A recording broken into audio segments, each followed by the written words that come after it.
Narayana namaskritya Naran chaiva narottama Devam saraswatim vyasam Tato jayam udiraye Nastapaye sarva-gātreṣu Nityam bhagavata sevaya Bhagavati uttama-sloke Bhakti bhavati nastike Vede ramane chaiva purane bharate tata Adyontama cha hari sabachake yati Mokam kroti vachalam prangulam garite krihi Ya kripataham vande Sri Guru Dinatarile Paramananda Madhava Dharma Prajetu Katavutra Paramo Nimasham Satan Vedan Vastavam Atavastu Shivadan Tabatayo Molana Shima Bhagavate Mahamade Kriteki Vai Para Ishwara Sadhyo Rudi Abharudu Trakati Vitakashanam Om Namo Bhagavate Vasudevaya Om Namo Bhagavate Vasudevaya That's not it. Om Namo Bhagavate Vasudevaya. So we are continuing the narration of Brahma Vimohan Leela. This is the pastime of Lord Brahma, how he became illusioned by Krishna's superpotency. Actually, Brahmaji, he thought he could trick the Lord, he could trick the Lord Krishna by using his own mystic potency, because he witnessed the pastime of Krishna's killing of Aghasura. Initially, Aghasura had swallowed all the Krishna's friend, because they entered the mouth of Aghasura, and Krishna, he also entered the Aghasura mouth, and then Krishna killed him. And then Krishna came out of the mouth, and all Krishna's friends also came out. Krishna revived all his friends, and he brought them out of the mouth of Aghasura. So this pastimes was witnessed by Lord Brahma. So, and of course, they all very, very wonderful pastimes. And then the Brahma was seeing how Krishna had surrounded himself with the cowherd boys in the forest, and they're having a picnic. So they're having such a very loving, transcendental exchanges. They're having picnic, eating all kinds of food. So Lord Brahma, he decided to play a trick on the Lord. He wanted to play a trick because when the calves of the cowherd boys, they've wandered away.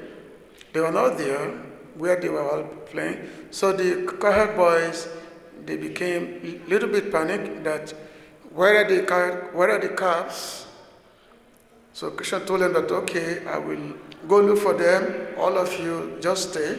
Don't be afraid. I will go and look for the calves. So while Krishna was away, then Brahma took the cowherd boys and also the calf. He took them away. He took them and hid them somewhere. Now, you want to see what Krishna will do now. Because he stole the cowherd boys, he stole the calf. So Krishna came back to the spot. So Brahmaji, he want to see what Krishna will do. But Krishna is called Aptakam. His desires can never be thwarted by anything. his desire to enjoy himself can never be frustrated. So immediately Krishna manifested all the cowherd boys, all the calves. Not just manifested them, their nature, their particular nature, their dress, their manner of speaking, all these things Krishna manifested. He manifested in all the cowherd boys and calf, all of them. And then Krishna was enjoying himself just as before with all the cowherd boys and the calves. Except that now, all these cowherd boys and calf, they're actually Krishna himself. These are Krishna's own expansions. So Lord Brahma, he was wondering what is going on, because according to he went out, and as per our own calculation, which is 1 year of time, but for Brahma's time, it's just a moment. So when he came back to the spot where Krishna was staying, was sitting and standing and performing pastimes with his cowherd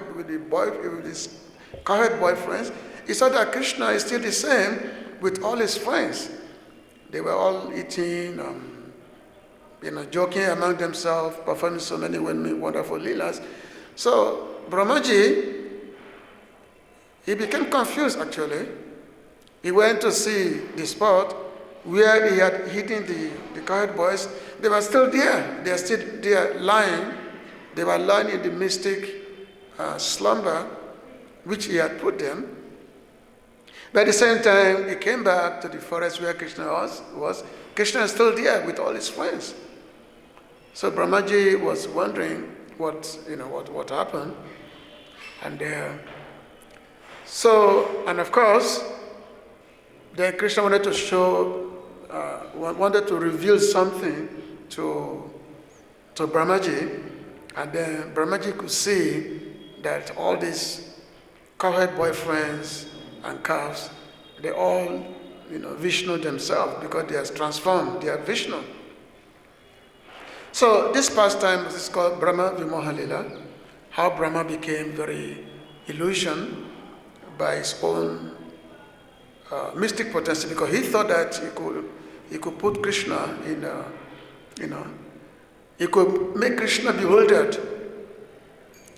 So now, these pastimes of Brahma Vimohalila is sometimes debated by many personalities. That Lord Brahma, first of all, Lord Brahma is a pure devotee.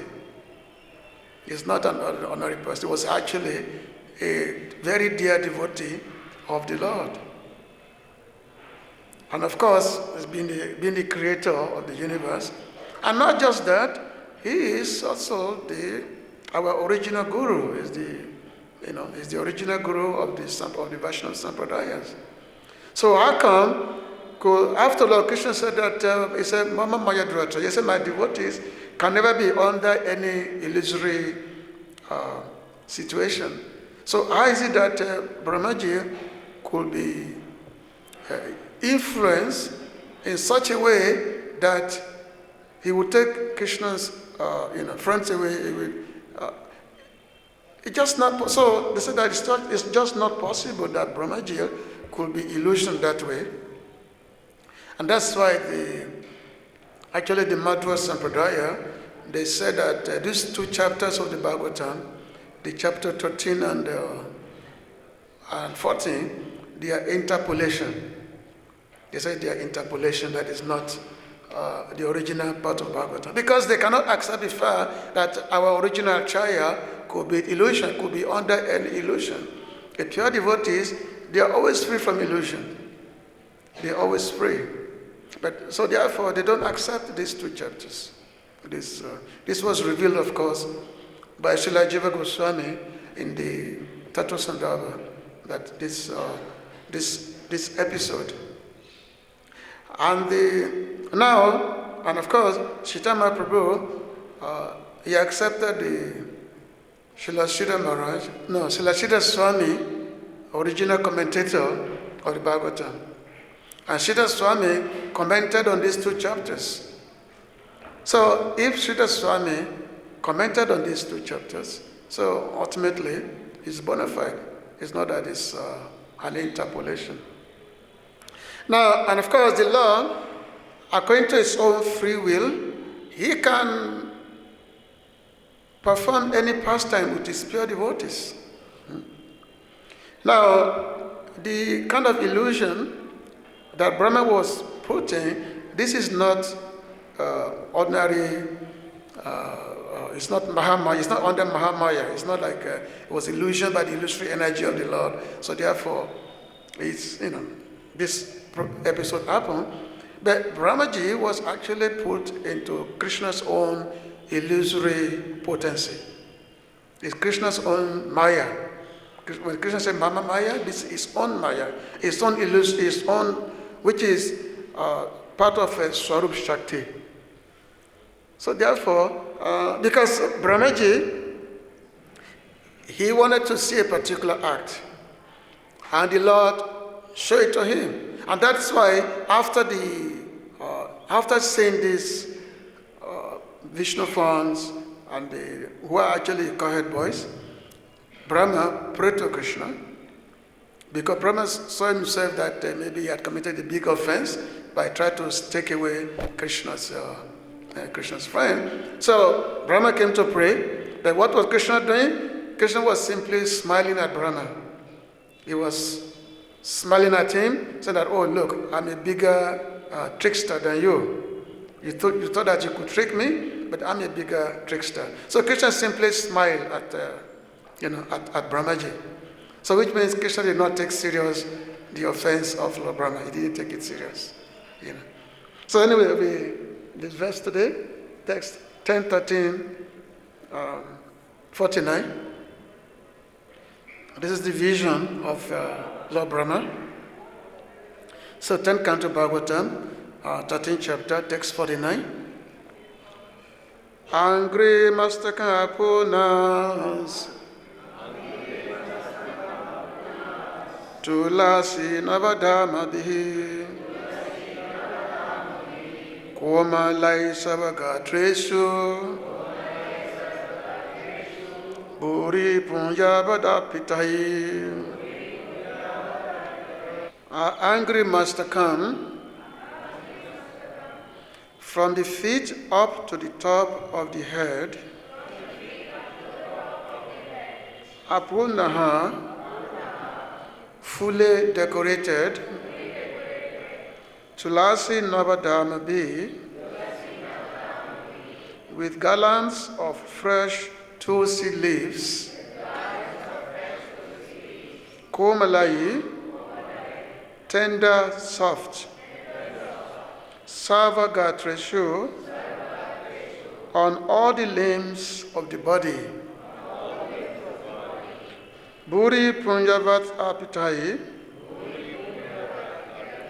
which were offered by devotees engaged in the greatest pious activity, worshipping the Supreme Lord by hearing, chanting, and so on. Translation and purport by His Divine Grace, A.C. Bhaktivedanta Swami Prabhupada, Srila Prabhupada ki. Every part of their bodies, from their feet to the top of their heads, was fully decorated with fresh, tender garlands of tulasī leaves, offered by devotees engaged in worshiping the Lord by the greatest pious activities, namely hearing and chanting. Purport. The word bhūri-puṇyavad-arpitaiḥ is significant in this verse. These forms of Vishnu were worshipped by those who had performed pious activities, such to be for many births, and who were constantly engaged in devotional service, Shravana Kirtana Vishnu. Bhakti devotional service is the engagement of those who have performed highly developed pious activities. The accumulation of pious activities has already been mentioned elsewhere in the Srimad Bhagavatam 10, 12, 11, where Sukadeva Goswami says, Itam satam brahma sukhano bhutya dasam gatanam paradhavatina mayasitanam naradarakena sakam vijaru krita punya punjaha.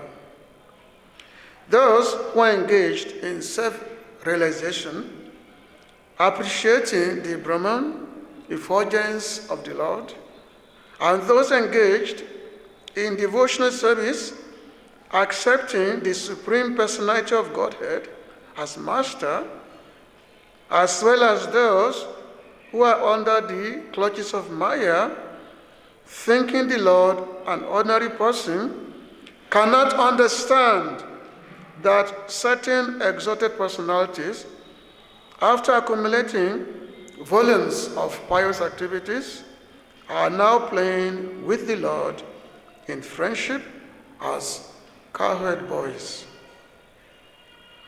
In our Krishna Balaram temple in Vrindavan, there is a tamar tree that covers an entire corner of the courtyard. Before there was a temple, the tree was lying neglected, but now it has developed very luxuriantly, covering the whole corner of the courtyard. This is a sign of bhūri-puṇyavat. Gurave Gurachandaya Radhikaya Tadalaye Krishnaya Krishna Bhaktaya Tadbhaktaya Namo Namaha Namamo Vishnu Padaya Krishna Pistaya Bhutale Srimati Bhakti Vedanta Swamiti Namine Namaste Saraswati Devi Gauravani Pracharine Nevisesa Sanyavadi Pashtadishtarine Vanchakapatrubhyascha Kripa Sindhudevacha Patitanam Pavanavebhyo Vaishnavabhyo Namo Namaha. āṅghri-mastakam āpūrṇās tulasī-nava-dāmabhiḥ komalaiḥ sarva-gātreṣu bhūri-puṇyavad-arpitaiḥ. Every part of their bodies, from their feet to the top of their heads, was fully decorated with fresh, tender garlands of tulasī leaves offered by devotees engaged in worshiping the Lord by the greatest pious activities, namely hearing and chanting. So this is a very interesting verse, and of course the purport by Srila Prabhupada much more interesting. Actually, towards the end of this purport, Srila Prabhupada made mention of this tamar tree here, this tamar tree, right? That previously, before this temple, it was simply neglected, nobody's caring for it. But now, the temple is there, devotional service to the Lord is being performed. Now the tree is very, very beautiful, very, very luxuriant and all that.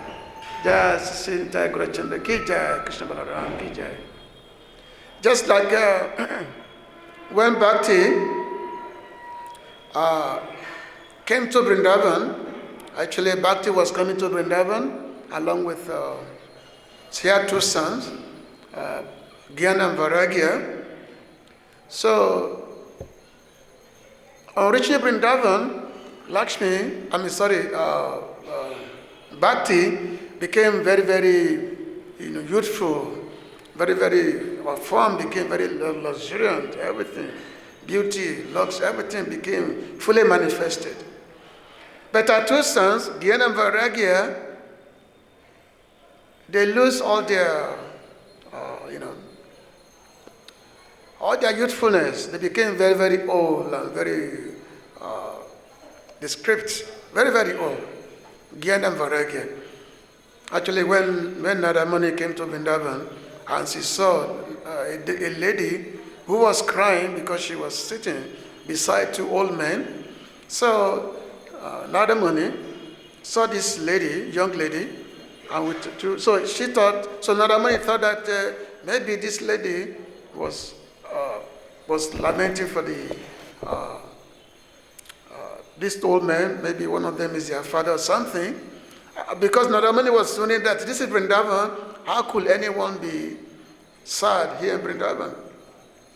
So when Narada Muni approached this lady and asked her that, why are you lamenting? What is the cause? So she said that, well, my name is Bhakti, and these two old men, these are actually my children, these two old men. And then she narrated how she had come from South India and then traveling various places. And then on reaching Vrindavan, she became youthful, but her two sons became very, very old. So that is the, potential of Bhakti. Because Bhakti, everything became fully alive, whereas there's no place for Jnana and Vairagya. It becomes very, very, very, very secondary. So the vision, so Narada, Lord Brahma, he was seeing the transformation of the cowherd boys, who are actually the forms of Vishnu, the form of Narayana. He was seeing them, they've all transformed into Vishnu, into Narayana. All of them have four-arm forms, and they are being worshipped by many, many devotees. They are being worshipped. So, this is mentioned here that they are being worshipped by many, many devotees, but these are not ordinary persons who are rendering this service of offering tulasī garlands to the Vishnu forms. These are persons who have rendered tremendous amount of pious activities in many, many lifetimes. Which means that it's not a simple thing for one to actually come to the point of rendering devotional service to the Lord. That how do one attain bhakti? How do one attain devotional service? So, as elaborated by Srila Jiva Goswami in Bhakti-sandarbha, that devotional service is not attained by some, performance of pious activities or performance of sacrifices. So, because the cause of devotional service is being analyzed, that what could be the cause of devotional service? Is it by Gyan, by Vairagya, so many things. It could be, it's been analyzed. So, now it mentioned here that bhūri-puṇyavad, that the performance of pious activities that led to the devotional service. But this cannot be the case because many persons, they are performing a lot of pious activities. Especially in the Vedic scriptures, it's listed so many different types of pious activities that one can perform. And usually, when one performs different pious activities, such as performance of jaga, performance of like digging the well, so many things, normally one can get promotion to the heavenly planet. Usually all the demigods are those persons who have performed so many pious activities while on earth. But which means, which pious activities lead to devotional service? There's what we call bhakti-yoga sukriti. Sometimes it's also called as ā-aṅghri-mastakam, ā-aṅghri-mastakam, which means unknown devotional service. Bhakti-yoga sukriti, which means that activity that one perform without any particular, expectation, which eventually leads to bhakti. Just like you mentioned that says sankirtya, pariyaryascha, Stubam, Elan, Evacha, that there are 4 types of ways by which a person can chant without any intention, just doing the chanting. Sankirtya, like sometimes you're on the street and somebody just say, "Oh, Hare Krishna," or whatever. They just, because they want to make a mockery of the devotee, especially in the West, just like the case of Ajamil, he named his child Narayan. So he became Narayan, but he was actually chanting the Lord's name, but he didn't know it. He was just saying Narayan, Narayan, because of his attachment to his son. And also one time, Gadara Das, who was an associate of Nityananda Prabhu. So one time there was one Muslim, it was like a ruler, but was like a king or something. But this person was very, very, it was like a tormentor of the devotees. Very, very antagonistic, will harass devotees, will torment them, will torture them. That people were always very, very afraid.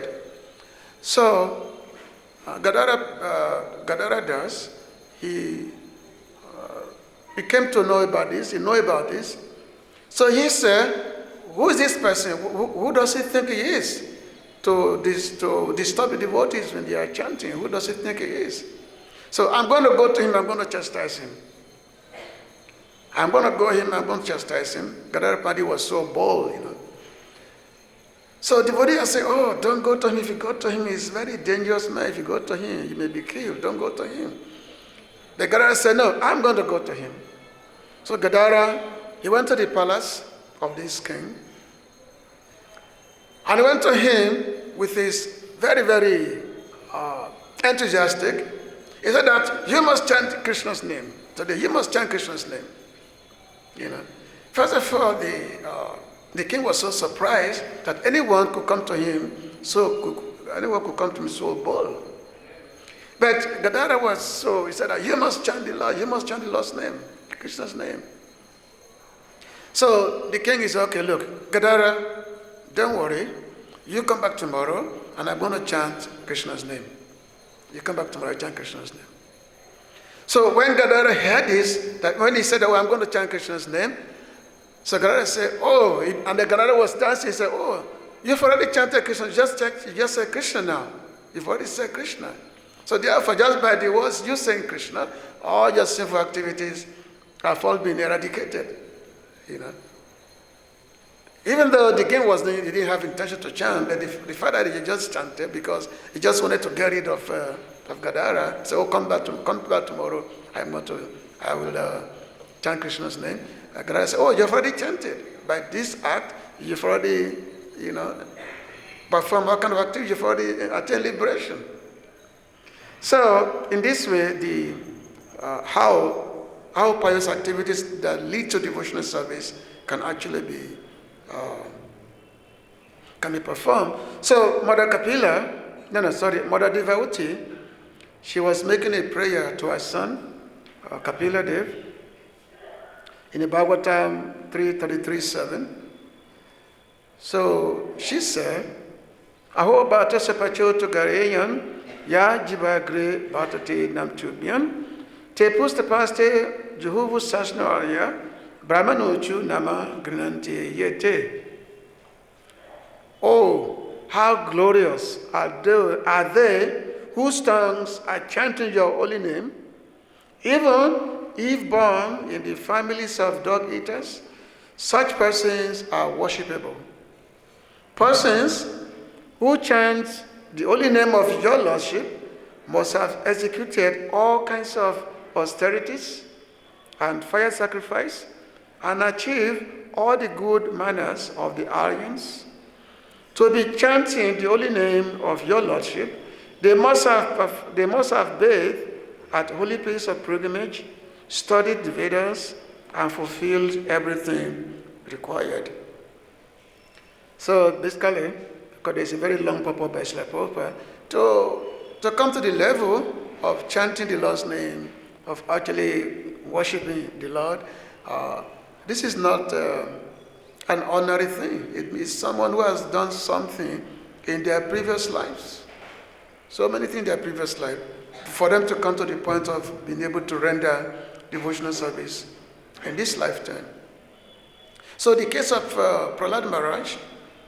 So Prahlad Maharaj, in his previous life, he was actually a Brahmin, and he was very attached to a prostitute in his previous life. He was attached to a prostitute, and he basically gave up his Brahminical duties and he have this relationship with the prostitute.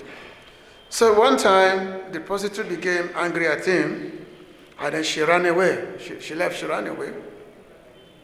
So Prahlad, in his previous life, he was very, very morose, very, very dejected that, this person has run away. So he went over, he was searching for her all over the places. He was searching. And then he entered a deep forest. He was crying, lamenting, where are you, lamenting. So he entered the forest, and all of a sudden, there was a big storm. A big storm came. So when this big storm came, so he was looking for a shelter, and then he found an abandoned building. So he went inside this abandoned building, and he took shelter there. In the same time, the prostitute also was also looking for Prahlad, and then, okay, his name was not Prahlad at that time, but So she also entered the same building. So Prahlad, so both of them, they spent the night in this abandoned building, and then the next day they left. So that abandoned building happened to be an old temple of Nishingadev. It was an old temple of Nishingadev. So because of that, stay in that temple, even though without him knowing that it was a temple, so what happened is that he became the great Prahlad in his next life. He became a great devotee in his next life. He met his spiritual master. Even right from the womb of his mother, he was a devotee. There was also a narration of one, there was a bird which is being chased by a bigger bird. It was chasing, there's one bird was being chased by a bigger bird, and this bird was trying to run for its life, and then the bird was circumambulating the building. There was a building which happened to be a temple. So the bird was going around the building. Eventually, the bird died. But when the bird died, an airplane was sent from the spiritual world to carry the bird to attain liberation, to take the bird to the spiritual world. Why? Because the bird, by circumambulating the temple, the bird rendered devotional service. Even though without knowing to him, he rendered devotional service to and then the Lord accepted that devotional service. And then in the next life, the bird attained the liberation. This is what they call agyata, or knowing activity, or knowing pious activities, which gives one the benefit of attaining the Lord's devotional service. This agyata sukriti, or bhakti omukha sukriti. So it's just not ordinary activities. So Srila Prabhupada, he mentioned this verse from the 12th chapter, the last chapter of Bhagavatam. Itam satam brahma sukanu bhutya dasyam gatanam paradaivatenam mayashitanam nara darakenam sakam vijaru krita punya. So actually this verse, Srila Prabhupada actually he quoted this verse several times. If you listen to many Prabhupada's lectures, you will hear this verse quite a bit. How these cowherd boys, have they got such a great fortune of being able to play with Krishna or being able to play with the Supreme Lord. So Suka Goswami was saying that these cowherd boys, the Brijavasis, they must have performed so many lifetimes, they must have performed so many pious activities. So there was one time Srila Prabhupada was asked by the devotees that this devotional service, we have come to devotional service because we performed so many pious activities in our previous lives.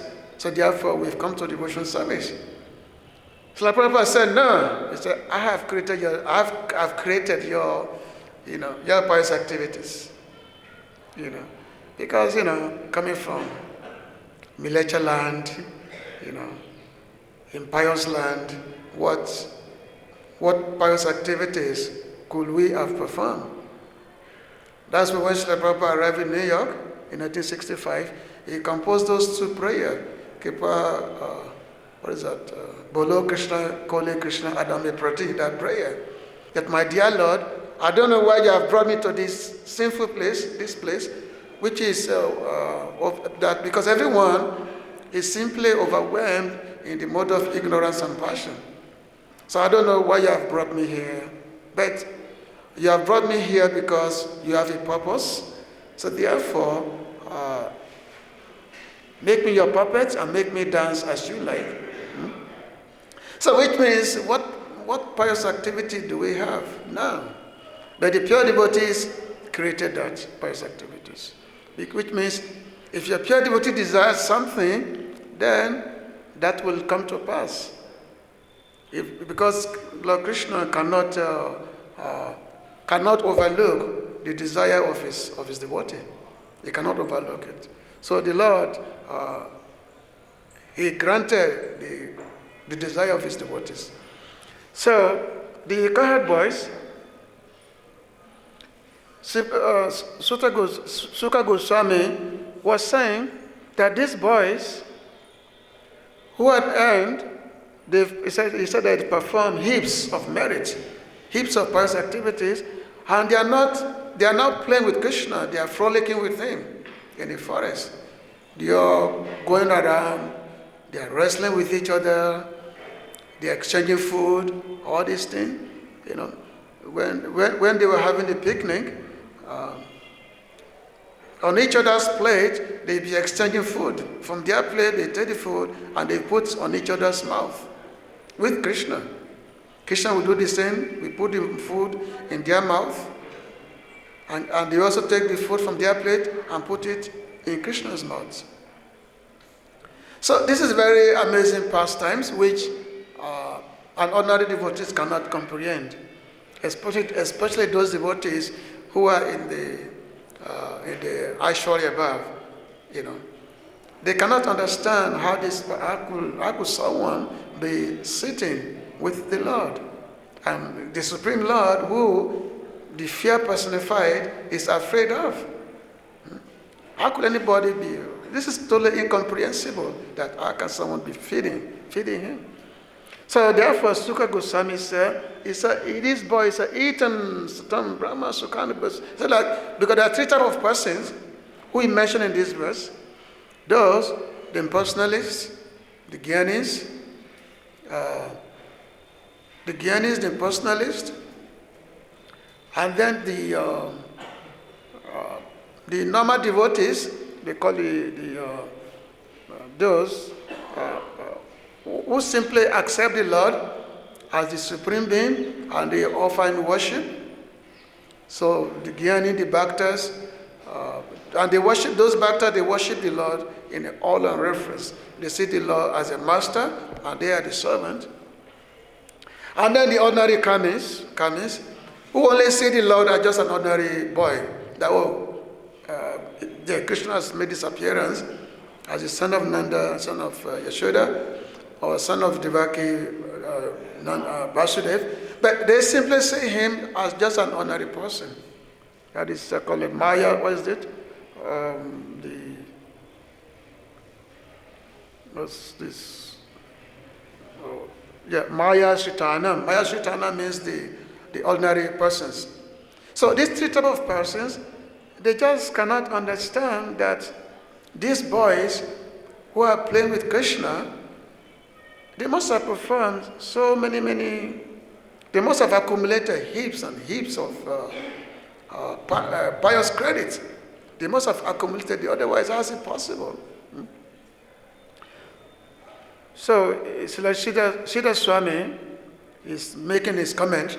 He said, due to amazement, because Sukadeva Goswami himself was very, very amazed when he's narrating these pastimes. So he said, due to amazement, Sukha, he praises them, these boys. He said, they had fun with him who is perceived by the learned Satam, as the realization which is the bliss, which is Brahman, which means the impersonalist. Because impersonalists, they meditate on Krishna, on the Supreme Lord, so that they can merge into the impersonal effulgence. And then by devotees who are in the Dasya Gatana, Bhaktana, which means they see the Lord as their master, and they see themselves as the servant of the master. And then, of course, by those who are in Maya, the kamis, the sense enjoyers, so to them, they just cannot understand the nature of these cowherd boys. They cannot understand. So that's why sometimes with the Acharya, they say that devotees of Vrindavan, they are never the same as devotees of Dwarka or devotees of Mathura. Two different persons. Devotees of Mathura, devotees of Dwarka, they always pray to Krishna. They pray to him. Bhagavatam is full of prayers by devotees of Dwarka, Vrindavan. Whenever Krishna came back to Dwarka, they always, offer a lot of prayers to Krishna. Just like when Krishna came out of, when he came to the prison house of Vasudeva and Devaki, both Vasudeva and Devaki, they were offering prayers to Krishna. But Vrindavan is not the same. Nobody offered prayer to Krishna in Vrindavan. Nobody offered prayer to him. Everyone just sees Krishna as their most wonderful relatives. That's the way they see him. Sometimes he's chastised by the elderly group. When they see Krishna being naughty, they chastise him. Or sometimes they say, oh, Krishna, we're going to give you laddu. We're going to sing. If you dance, we will give you laddu. So, and Krishna will do according to their wish. You want me to dance? Okay, I'm going to dance because I want some laddu. So these pastimes of Vrindavan, it cannot be comprehended, it cannot be understood by the impersonalists or the Nama devotees who are simply absorbed in that Ashwara Bhav. This can never be understood. And that's why it's the most confidential. The bhakti of Vrindavan is the most confidential. And this bhakti is not a product of the material world. Bhakti, Bhakta and Bhagavan, three things. These are not products of material world. This is under the Swarup Shakti, the spiritual potency of the Lord. So Srila Vishnu Chakravarti was saying, after depicting their games in this manner, in this verse, Sukha Goswami extols the good fortune of all the residents of Braja in the light of the word Brajokasam. So beginning from the companions in terms of being greater than everyone else. So in this world, generally, only three kinds of people are counted: the Jnanis, the devotees, and the kamis. So that is what's in this world: the Jnanis, devotees, and the kamis. Those three categories are referred to here. So the companions, they play with Krishna. But the same person who the cowherd boys they are playing with is the same person that the Gyanis, is perceived along with the realization, which is the bliss, which is the Brahman, the Brahman realization. So Krishna's body is the realization of the Brahman, of the bliss of Brahman. So anyway, this is a purport which is being given by Vishnu Chakravarti. They explain that how these three kind of people can never come to the realm, can never understand the realm of the pure devotional service or the levels of bhakti or Braja Bhakti, which is there. Braja Bhakti can never be understood by someone. To attain Braja Bhakti, it's not an ordinary thing. It's not an ordinary thing. So that's why it's only by the mercy of the pure devotees this is possible. So when Brahmaji, when he's seen this vision of Vishnu, or the cowherd boys, they become Vishnu, and he see that thousands of devotees, they are offering garlands, offering flowers to this Vishnu form. They are worshiping them from the body from the head to the bottom. They are worshiping them. So Brahma is saying that all these devotees, they are not ordinary persons. They must have performed the Lord's devotional service for many, many, many lifetimes due to the accumulation of devotional credit or pious credit, Bhakti Mukha Sukriti. So they've come to this platform of being able to render devotional service unto Krishna. So there can be a lot of discussions. Of course, at the end, Srila Prabhupada mentioned of this Tamar tree. Tamar represents Krishna's, Krishna's body, in the blackish Krishna. So Bhakti, of course, become manifest in the land of Vrindavan. So we can just imagine, we can just see how fortunate many of us are to be able to come here to the land of Vrindavan and being able to stay here by the Lord's pure devotees' mercy. By the Lord's mercy upon us, we're able to be here, render some service, or in whatever situation, whatever circumstance. So anyway, I'm going to stop here. If there's any question or comments, you can go. Hare Krishna.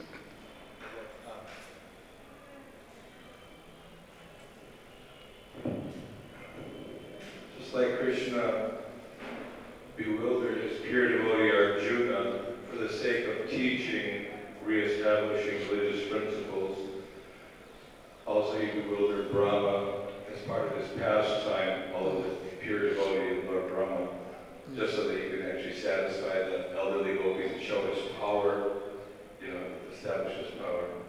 And even Mohini Murti bewildered Lord Shiva. So this divine energy of Krishna's is very, very powerful, very bewildering. But all the lessons in Bhagavatam are just meant to help us appreciate the spiritual potency of the Lord and surrender. Yeah. Hare Krishna, that's good. And this Krishna's divine potency, it's only with his devotees only. Krishna bewilders the karmis by his Maya potency.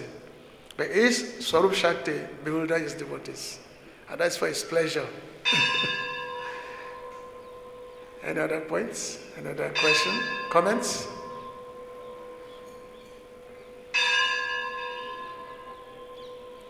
Okay. Anyway, thank you very much. Grant Rashmi Bhagavatam ki.